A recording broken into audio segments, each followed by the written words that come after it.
کے پاس جاب ہے، کسی کے پاس رزق ہے، کسی کے پاس صحت ہے، کسی کے پاس رقبہ ہے، کسی کے پاس مال ہے، تو فرمایا وہ اس سے دیکھے جو نیچے ہے. اگر آپ کے پاس 10 روپے اسے دیکھو، جس کے پاس 5 روپے، تو آپ کہیں گے الحمدللہ. آپ کو اللہ نے فضیلت. آپ صحت مند ہے تو بیمار ہوتے کہ کہیں الحمدللہ رب العالمین. نیچے دیکھیں گے سکون میں رہیں گے. جتنا نیچے دیکھیں اس میں اللہ تعالیٰ نے سکون رکھا. اس لیے کہا کہ جب بھی کوئی فضیلت ملے تو مومن کہتے ہیں الحمد. سورہ نمل میں اللہ کہتا ہے قل الحمدللہ، اے میرا نبی، اے میرا حبیب، انہیں بتا دے کہ ہم بس اللہ کے لیے. سبحان اللہ. ہم بس اللہ کے لیے. وسلام علی عبادہ الذین اصطفیٰ. اللہ فرماتا ہے میرا سلام ہے میرے بندوں پر جنہیں میں نے مصطفیٰ کیا، جنہیں میں نے چن لیا. تو پتہ نہیں وہ کتنے اندھے مولوی ہیں، کتنے بدعقیدہ ہیں جو اس آیت کو پڑھ کے بھی نے محمد والے محمد کو لائے کے سلام نہیں سمجھتے. محمد والے محمد سلام.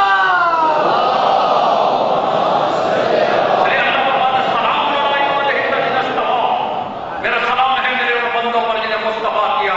اب ان سے پڑھ کر کون مصطفیٰ ہے؟ مصطفیٰ محمد مصطفیٰ سے پڑھ کر چنا وہ کون مصطفیٰ ہے جس کا نام ہی مصطفیٰ ہے؟ تو یہ مصطفیٰ جس کو اللہ مصطفیٰ کہہ رہا ہے، میرا چنا ہوا، تمام میرے چنے ہوئے کا سردار. یہ اللہ کا چنا ہوا تو کچھ اس کے چنے ہوئے. میرے زہرا پہ کھڑے ہوئے کہتا ہے السلام علیکم یا اہل بیت اللہ، السلام علیکم یا اہل بیت الرسول. تو سلام کھلائے. کہتے ہیں قل الحمدللہ، حمد اللہ کی اور میرے لیے بندوں پر سلام. وقالوا الحمدللہ الذی اذھبنا عنا الحزن. اس میں کہ قالوا مومن کہتے ہیں الحمدللہ، حمد ہے اس اللہ کی جس نے ہم سے حزن کو دور کیا. حزن یہ غم تکالیف، ٹھیک ہے.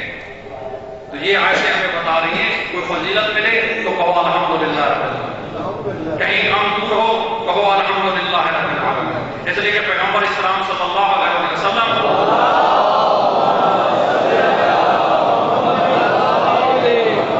حدیث ہے فرماتے اذا ولد احدکم امر وجسرہ، جب ان میں کوئی ایسی خوشی کی حالت آتی، کوئی نعمت آتی، کوئی اللہ کا امر کرتے، کوئی اللہ کا میسج دیتے، کامیابی ہوتی، تو فرماتے الحمدللہ علی ہذہ النعمہ. فرماتے اور اذا ولد علیہ امر یحتم بہ قال الحمدللہ علی کل حال. اور کبھی کوئی پریشانی ہوتی کفار کی طرف سے، مشرکین کی طرف سے، اور غم کا حالت ہوتی، تو اس میں بھی کہتے ہیں کہ الحمدللہ علی کل حال، ہر حالت میں اللہ کی ہی حمد ہے. ٹھیک ہے. اب قرآن کیا کہتا ہے اس سلسلے میں؟ وہ میں نے آپ کو بتایا ہے کہ جب مومنین پر ان کا غم دور ہوتا ہے، اذھبنا عنا الحزن، یعنی ہمارا حزن چلا جاتا ہے، جس پر کہتے ہیں الحمدللہ. سورہ قصص میں اللہ کہتا ہے وہ اللہ، وہ اللہ ہے، لا الہ الا ہوا، اس کے علاوہ کوئی الہ نہیں ہوتا ہے. لاہ الحمد، اسی اللہ کے لیے حمد ہے. فی الاولی و فی الاخرہ، اس دنیا میں بھی آخرت میں بھی. دنیا کی بھی ساری کی ساری تعریف اللہ کے لیے ہے، آخرت کی بھی ساری کی ساری تعریف اللہ کے لیے ہے. والا الحب، سارا حب، بلکہ صرف اسی کا حکم ہے. جو کچھ نازل ہوا صرف اسی کا حکم ہے. وَإِلَيْهِ تُرْجَعُونَ، اسی کی طرف پلٹ. اللہ کا نام ہے، اس کی اطاعت کرنا واجب ہے. جو آئمہ نے بتایا، انبیاء نے بتایا، قرآن نے بتایا، سب کچھ کام ہے اور اسی کی طرف موڑ جائے. یہاں پہ اس آیت میں اللہ فرماتا ہے ہم وصل. سورہ روم میں کہتا ہے وَلَهُ الْحَمْدُ فِي السَّمَاوَاتِ وَالْأَرْضِ وَعَشِيًّا وَحِينَ تُظْهِرُونَ. حمد ہے اس کے لیے جو کچھ زمین و آسمانوں میں ہے. وَعَشِيًّا وَحِينَ تُظْهِرُونَ، اور شام کے وقت اللہ کی حمد کیا کریں. الحمدللہ الذی لہ ما فی السماوات والارض، دوسری آیت سورہ سبا، حمد ہے اس اللہ کے لیے، اس پر حمد ہے جو کچھ اس نے زمینوں و آسمانوں میں بنایا، تاریخ مسلم والا الحمد فی الآخرہ، اور تو تم آخرت میں دیکھو گے جنت ہے، باغات ہیں، نعمات ہیں، اس پہ بھی اللہ کی حمد ہے، وَهُوَ الْحَكِيمُ الْخَبِيرُ۔ اسی طرح سورہ فاطر میں ارشاد فرماتا تھا الحمدللہ فاطر السماوات والارض، حمد ہے اس خدا جو آسمانوں کو بنانے والا، زمینوں کو بنانے والا۔ آپ تھک جاتے ہیں عام دام سن کر، یہ مجھے لمبا موضوع کیوں لیتا ہوں، 1%، 2%، 100%، 4%، کسی کو تو کچھ سمجھ رہے گا کہ کچھ تو مل رہے گا، جو آتے ہی آکر میں خیر سے، اس لیے میں یہ موضوع تھوڑا تھوڑا جوڑتا رہتا ہوں تاکہ ان کو بھی سمجھ آ جائے کہ موضوع کیا ہے۔ ہم جو خدا الحمدللہ جو پڑھتے ہیں قرآن مجید میں، اللہ کئی مقامات پر اپنی تعریف خود کرتا ہے تاکہ لوگ سیکھیں الحمدللہ فاطر السماوات والارض، حمد ہے وہ اللہ کے لیے جو زمین و آسمان کو بنانے والا ہے۔ جاعل الملائکہ، اس نے فرشتے بنا، رسلا، ان کو اپنی رسالت دے کر دے، اولی اجنحہ مثنی وثلاث ورباع یزید فی الخلق، اللہ نے ان کو پر دیے، کسی کو 1 دیا، کسی کو 2 دیا، کسی کو 3 دیا، اللہ نے فرشتے کو پر دیا۔ اور روایت میں یہ ملتا ہے حضور علیہ السلام معراج پر گئے، ایک فرشتہ دیکھا اس کے 2 پر ہیں، اس کے آگے پھر 3 پر ہیں، اور ہاتھ جیسے آپ نے پرندے کے بھی ہاتھ، تو وہ فرشتہ ہاتھ دیے سوری، تو وہ کچھ شمار کر رہا۔ حضور نے پوچھا کیا شمار؟ انہوں نے کہا کہ میں کائنات میں جہاں اس زمین کے اوپر ذرہ ہے وہ بھی شمار کرتا ہوں، جو قطرہ جہاں گرتا ہے وہ بھی شمار کرتا ہوں، ٹھیک ہے، میں سارا کچھ شمار۔ کہا کوئی شے ہے جو تیرے شمار میں نہ ہو؟ تو 2 چیزیں میرے شمار سے باہر ہیں، ایک آپ کے بھائی علی کے فضائل، ان کے فضائل شمار نہیں، اور دوسرا چند مومن جب آپ کی ذات پہ درود بھیجتے ہیں تو اس کا ثواب نہیں۔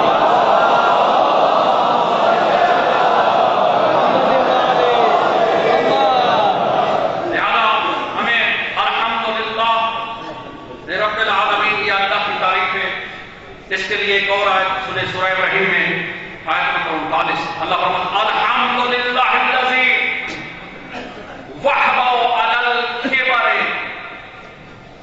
اسماعیل و اسحاق ان ربی لسمیع الدعاء۔ حضرت ابراہیم کہتے ہیں حمد ہے میرے اللہ کی، الحمدللہ یعنی حمد ہے اللہ کی جس نے مجھے بزرگی میں اسماعیل اور اسحاق عطا فرمایا۔ اس ایک آیت سے ہم ڈھیر سارا سبق سیکھ سکتے ہیں کہ جو نعمت ملے اس پہ کہا کرو الحمدللہ، بیٹا ملے الحمدللہ رب العالمین، پیسہ ملے الحمدللہ رب العالمین، رزق ملے الحمدللہ رب العالمین، صحت ملے الحمدللہ رب العالمین، ہر نعمت الحمدللہ رب العالمین زبان سے نکالنا ضروری، اور ہم کھانا کھا کے ڈگار مار دیتے ہیں، دل بھی نہیں کہتے الحمدللہ۔ زمانے میں یہ اس لیے سکھا رہے کہ جب بھی کوئی نعمت کھاؤ پانی پیو بسم اللہ، اور جب کھال پی لو کہو الحمدللہ۔ مولا جی کا ضمانت ہے، مولا فرماتے ہیں کھانے پینے والی چیز جو بسم اللہ سے شروع کی جائے اور بعد میں الحمدللہ رب العالمین کی جائے، پڑھا جائے، تو میں علی ضمانت دیتا ہوں وہی کھانا اس کو صحت کا مند بنا دے گا، دوائی کھانے کی ضرورت نہیں رہے گی، اس کی بیماری چلی جائے گی، لیکن اس میں ساتھ یہ کہ یہ عمل ضروری ہے۔ تو یہ آیت ہمیں بتاتی ہے کہ ہم نے الحمدللہ بیٹا ملے، انہیں ابراہیم علیہ السلام نے جب بیٹا ملا کہا حمد ہے اس اللہ کی جس نے مجھے بزرگی میں اسحاق دیا، اسماعیل دیا، الحمدللہ رب العالمین۔ تو اس پر جب بھی کوئی نعمت ملے اللہ کی تو کہیں الحمدللہ. آج ہمیں الحمدللہ رب العالمین کو یہ معلومات مل رہی ہے، اس پر بھی پڑھ دیں. اس لیے کہ اللہ خوش ہوتا جب اللہ تعالیٰ سے پوچھا گیا یا اللہ ساری کائنات بنائی ہے، میں ویسے کہہ رہا ہوں اپنی طرف سے، تو نے بنائی، ہر چیز تو نے بنائی، تیری تعریف کرنا چاہتے ہیں. تو اللہ قرآن میں کہتا ہے تو پھر ایسے تعریف کرو جیسے میں خود کرتا ہوں. ایسی تعریف. اور اللہ تعالیٰ نے آسان سا جملہ رکھا، کہا میری تعریف کرنا چاہو تو کہو الحمدللہ رب العالمین. اگر کسی مسلط پر ہو، کسی سیٹ پر ہو، کسی جگہ تو بیٹھنے سے پہلے کہا الحمدللہ رب العالمین. اللہ تیرا شکر ہے، پوری کی پوری تعریف ثنائے کامل جتنی آپ کرنا چاہتے ہیں وہ اس جملے میں پانا. یہ جو کلمہ بنایا گیا ہے سبحان اللہ والحمدللہ ہے، اس میں جو الحمدللہ ہے کہ پوری کائنات کی حمد اس جملے میں بن ہے. آسمان ہمارے لیے بنا، زمین ہمارے لیے بنی، ہوا فضا ہمارے لیے بنا، سورج چاند ہمارے لیے بنے، پاکستان ہمارے لیے بنا، اس کی نعمتیں ہمارے لیے بنی ہیں. تو اس کو جب ہم اس کا شکر ادا کرنا چاہتے ہیں تو الحمدللہ. اس لیے اس کلمے سے پڑھنے کا بڑا حکم ہے، اگلے جمعوں میں کبھی بتاؤں گا. تو جب آپ کہتے ہیں الحمدللہ اس نے نعمت کی ہے، اور واضح بات یہ کہ اللہ اس کا سوال نہیں کرے گا. حضرت ابراہیم علیہ السلام کے مہمان آئے، بحث لمبی ہو جائے گی، میں سے نکل جاؤں گا. تو انہوں نے بڑا ایک پچھڑا ذبح کر دیا گائے کا. وہ کہا کہ ہم اتنا آپ پہ ظلم نہیں کرتے تو آپ اس کی قیمت بتائیں. اس کی قیمت یہ ہے کہ کھانے سے پہلے بسم اللہ کھا دینا تو پڑھ دینا الحمدللہ. اللہ نے ہمارے لیے تو بنایا ہے، اس نے ہم سے کیا لینا؟ وہ صرف یہ چاہتا ہے کہ بندہ میری حمد کرے، بندہ میری تعریف کرے. آخری جملہ ٹائم جاتا ہے. صلی اللہ علیہ محمد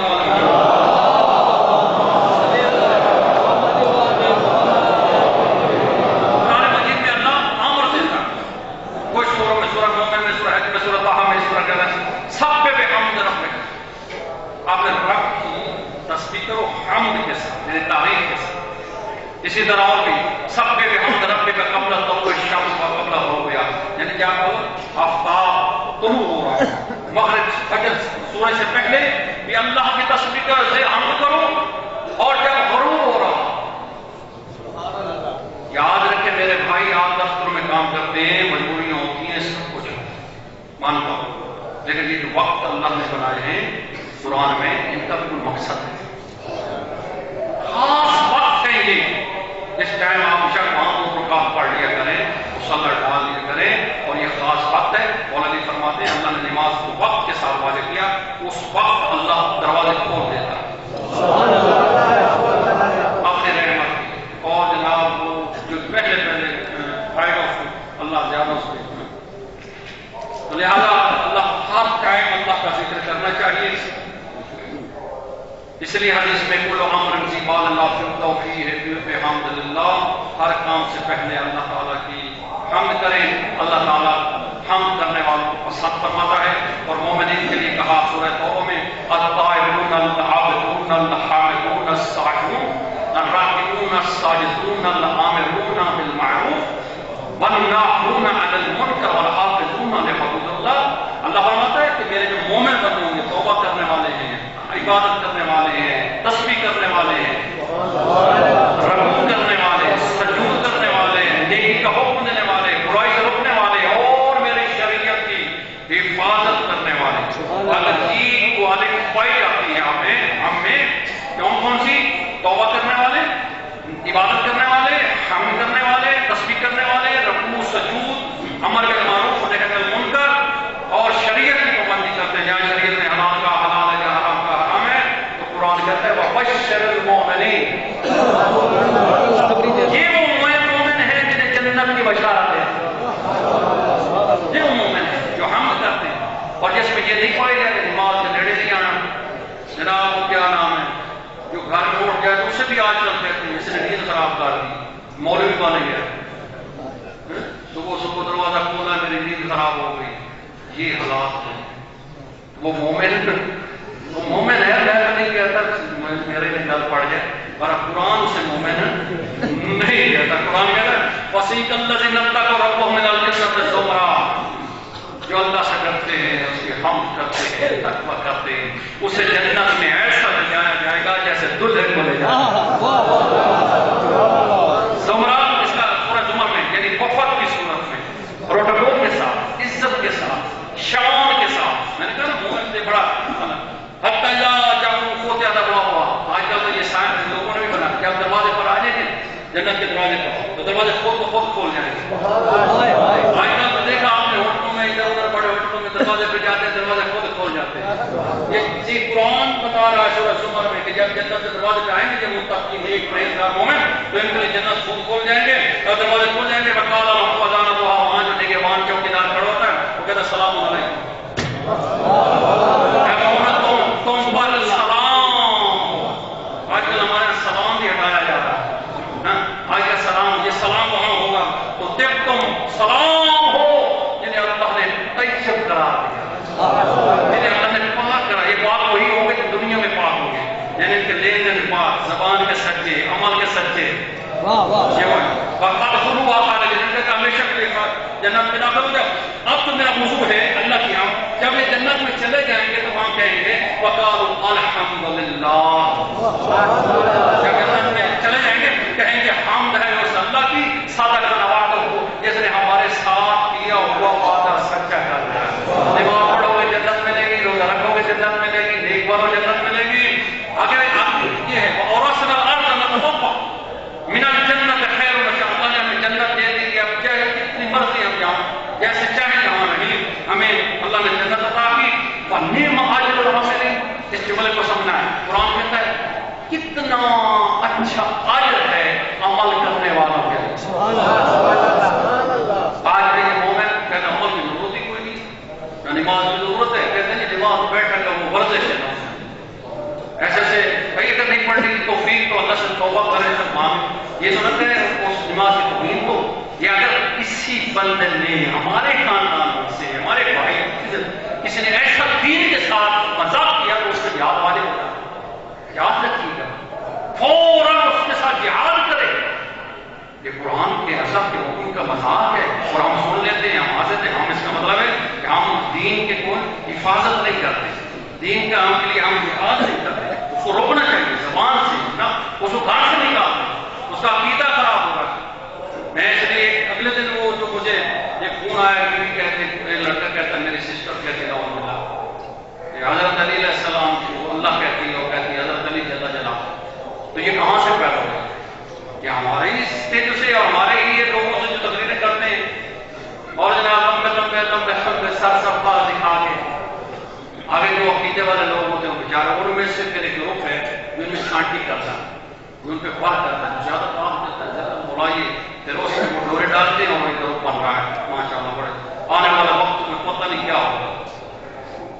آپ لوگوں کو کیا سمجھیں گے آج کل جو ہو رہا ہے تو اللہ سائن کے بارے میں نعوذ باللہ غلط کتاب پھیلایا جا رہا ہے. بہرحال مولانا میر علیہ السلام کی جو ہمیں تعلیمات ہیں اس میں مولانا نحس البلاغ ہمیں فرماتے ہیں الحمدللہ، حمد ہے اس اللہ کے لیے قائل قبل ان یکون کرسی و عرش و سماء و ارض و جان و انس. حمد ہے اس اللہ کے لیے جو اس وقت بھی تھا جب نہ کرسی تھی، نہ عرش تھا، نہ زمین تھے، نہ آسمان تھا، نہ جن تھے، نہ انسان تھے. تو یہ عقیدہ ہے کہ اللہ رب العزت جو ہے وہ سب کا رب ہے اور وہ یہ حمد کے لائق ہے. الحمدللہ رب العالمین کے بارے میں آپ کو عرض کیا، انشاءاللہ آگے کسی اور کلمے کے بارے میں عرض کریں گے.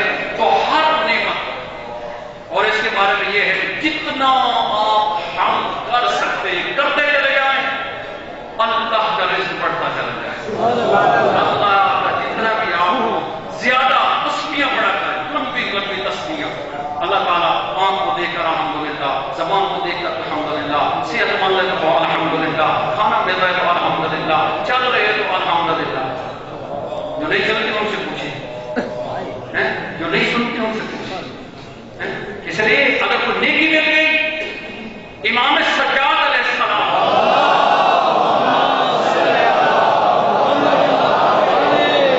زبان سے صرف الحمدللہ کہنے کے قائل نہیں تھے، وہ ہر نعمت پر معصوم کا جتنا علم ہے اتنی ان کو احتیاط ہے، اتنی انہوں نے سیئر کی ہے. یہی وجہ ہے کہ جب ابن زیاد اور جو شمر ملعون کا وہ سر پہنچا تو میرے مولا نے کہا الحمدللہ، اور پھر فوراً سجدے میں چلے گئے. یہ تمام ویسے پڑھ رہے ہیں، روایتوں میں بھی ہے، تو ہمیں بھی یہ بالکل نعمت ملے تو اللہ کی حمد کرنا. اس لیے کہ اس امت کو حمادون کہا گیا، یعنی اللہ کی